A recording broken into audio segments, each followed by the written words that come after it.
হুম, আচ্ছা আচ্ছা, ঠিক আছে, আমি তোমায় জেনে বলছি।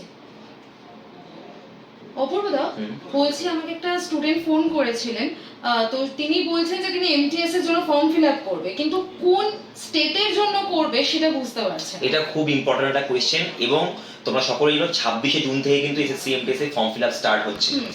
কারা কারা কিরকম স্টেটে তারা ফর্ম ফিল আপ করতে চায় এটা ডিপেন্ড করছে কে কত কাট অফের ওপর খেলবে। যদি কেউ নিজের বাড়ির কাছে পোস্টিং চায়, মানে ওয়েস্ট বেঙ্গলে, তাহলে আগেই বলে রাখি ওয়েস্ট বেঙ্গলের কাট অফ 2022, 23, 24 নিয়ে 132, 138, 134, মানে এদের কাট অফ কিন্তু 130-এর কমে যাচ্ছেই না, এটাই ট্রেন্ডে হাই কাট অফ যাচ্ছে।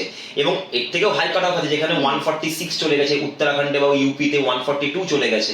সেখানে কিন্তু ওয়েস্ট বেঙ্গল কিন্তু ভালো কম্পিটিশন দিচ্ছে। তো যারা যারা কম কাট অফে যেতে চাও তাদের জন্য সব থেকে ভালো রাজ্য হচ্ছে এক দিল্লি, নেক্সট হচ্ছে আমাদের অরুণাচল প্রদেশ, মেঘালয়া, তেলেঙ্গানা এবং তামিলনাড়ু। এবার তোমরা ভাবতে পারো স্যার অন্য স্টেটে গিয়ে তো আমার খুব অসুবিধা হবে। ভাই চাকরি একবারই পাবে ভাই জীবনে, এবং তোমার সেখান থেকে যদি ট্রান্সফারও হতে হয় সেটারও তুমি সুযোগ পাবে। তো আগে চাকরির ব্যাপারে ভাবো, এবং যেগুলোতে কম কাট অফ দেখতে পাচ্ছি আমরা 2022, 23 এবং 24-এর ট্রেন্ড ধরে, সেইগুলোতে অ্যাপ্লাই করার চেষ্টা করো। এবং এরকম কোনো ব্যাপার নেই অন্য রাজ্যে অ্যাপ্লাই করলে আমি এখানে সিট পাবো না, ও কলকাতাতেই বসে পরীক্ষা দিতে পারবে, ঠিক আছে? সেন্টার কলকাতাতেই পাবে, তুমি অন্য রাজ্যেও অ্যাপ্লাই করতে পারবে। All the best for your exam.